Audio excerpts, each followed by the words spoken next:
Olá, tem professor aí?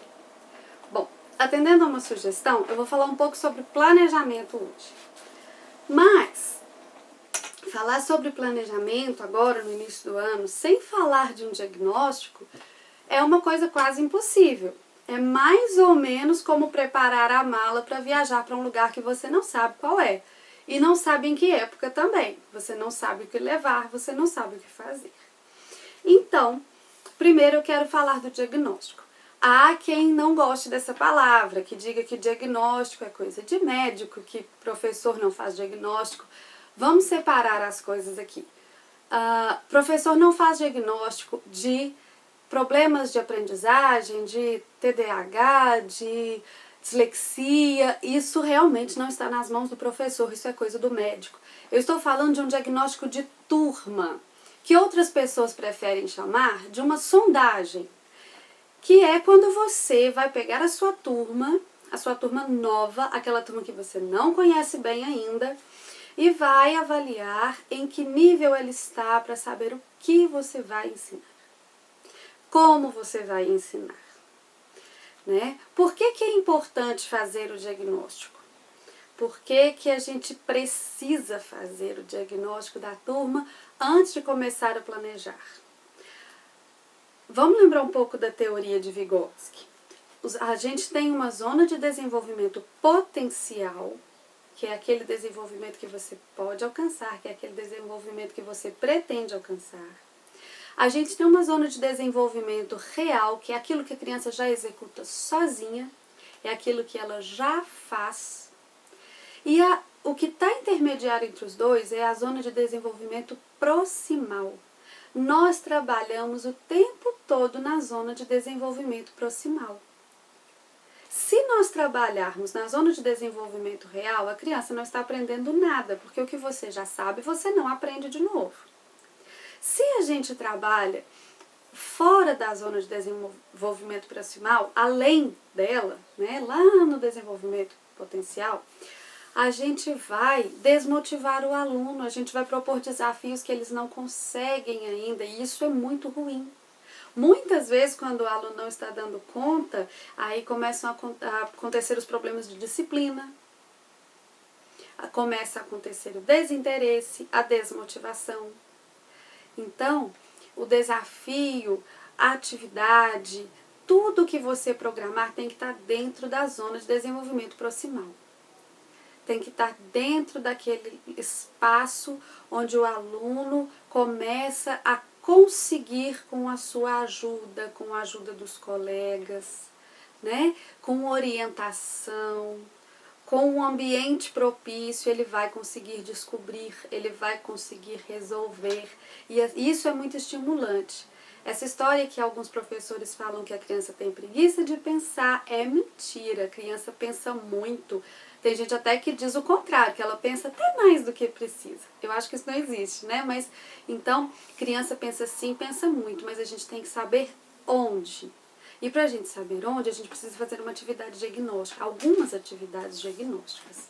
Bom, se nós estamos falando de matemática, por exemplo, você precisa trabalhar 4 eixos. O eixo espaço e forma, que é o primeiro, grandezas e medidas, números, operações, álgebra e funções, tratamento de informação. Para trabalhar espaço e forma, você pode até dar um jogo, um desafio, uma coisa coletiva. Mas é importante que você anote, que você tome nota para não ter impressão falsa. Às vezes o jogo corre muito bem porque alguns alunos entenderam muito bem, porque alguns alunos ajudam os outros e numa atividade dinâmica você não percebe, que foram só alguns.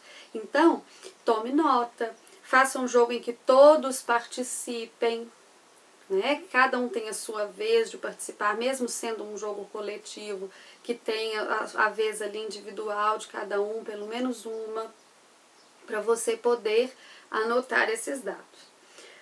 Quanto a grandezas de medidas, número, operações e funções, tratamento de informação,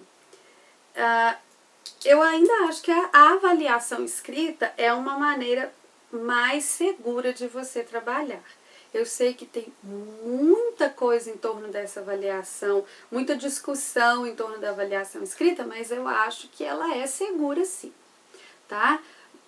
Ela não é lei, ela não é para condenar ninguém, mas ela é uma boa fonte para você coletar os dados que você precisa para fazer esse diagnóstico, certo? Bom, na avaliação diagnóstica, é importante a gente ser objetivo, não fazer uma avaliação grande demais, mas também não fazer reduzido demais. Colocar uma questão para cada capacidade. Como assim? Uma capacidade contempla vários conteúdos. Se eu faço, por exemplo, uma questão onde a criança vai estabelecer a relação de início e término de um evento ou de um acontecimento. Veja só, aqui ela vai usar vários instrumentos que ela estudou. A utilização de instrumentos de medidas, que nesse caso será o relógio, presentes no cotidiano, as situações envolvendo o tempo, a relação de tempo, de hora e minuto, de dia e de semana, a utilização dos instrumentos, de agendas, de calendários. Quando você vai lá na capacidade, esse conteúdo está todo envolvido. Se a criança não souber relacionar a hora com minuto, se ela não souber usar o relógio, se ela não entendeu a passagem do tempo, ela não vai conseguir fazer. Então, vá lá na capacidade e faça uma questão para cada capacidade para você avaliar. Outra questão. Questões de múltipla escolha. Às vezes, é claro que não é todo mundo, né? Mas às vezes, o professor faz uma questão de múltipla escolha. Por exemplo, uma questão em que a criança tenha que dividir 912 por 3. Claro que esse 912 dividido por 3 está contextualizado, tem uma historinha, está falando por quê, mas no final a resolução é essa, divide 912 por 3. E aí o professor vai lá, faz a conta e coloca uma das opções, 304, que é a resposta correta. E as outras opções? Às vezes vem assim, laranja, abacaxi, cavalo, né? Ou números aleatórios.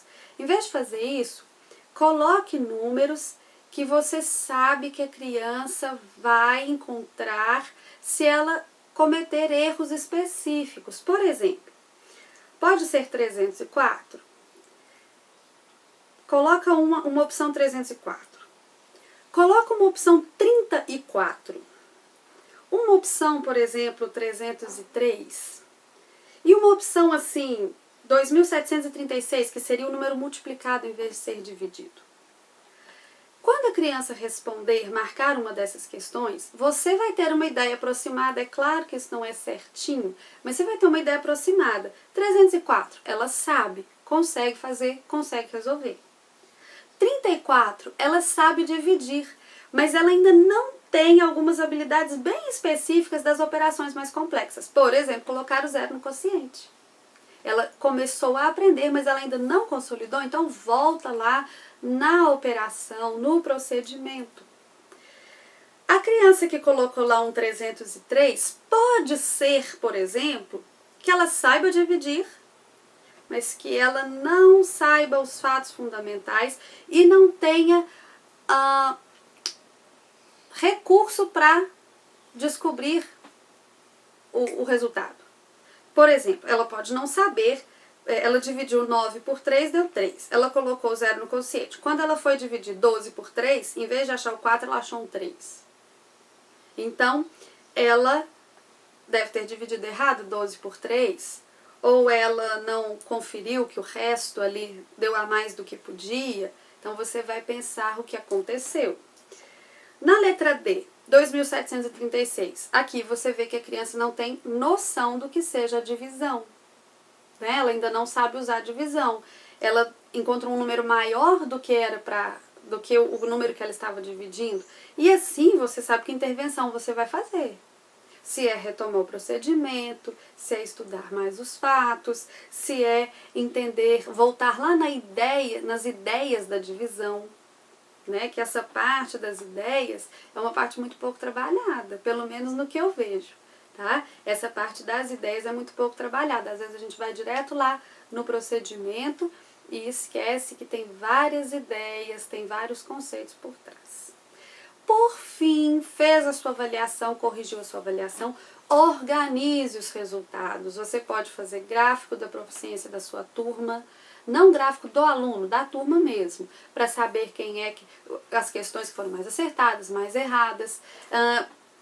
Faça gráficos de acordo com as questões de múltipla escolha para saber qual é a dificuldade naquela matéria, naquela capacidade, onde é que está falhando. Faça listas ordenando os itens que você tem que trabalhar, né? O que você tem que fazer primeiro, o que tem que vir depois, para você poder planejar. E só depois de fazer a sua avaliação, de fazer as suas atividades, de organizar os resultados, é que você começa a planejar, tá certo? Bom, eu espero ter ajudado. Se você gostou do vídeo, curte, compartilhe com os colegas. Se você tem sugestão, você pode colocar nos comentários ou você pode me mandar uma mensagem aqui pelo YouTube ou na página do canal, lá tem aluna aí lá no Facebook. Eu sempre procuro responder as mensagens e gravar o que vocês me pedem, tá certo? Então um beijo e até a próxima!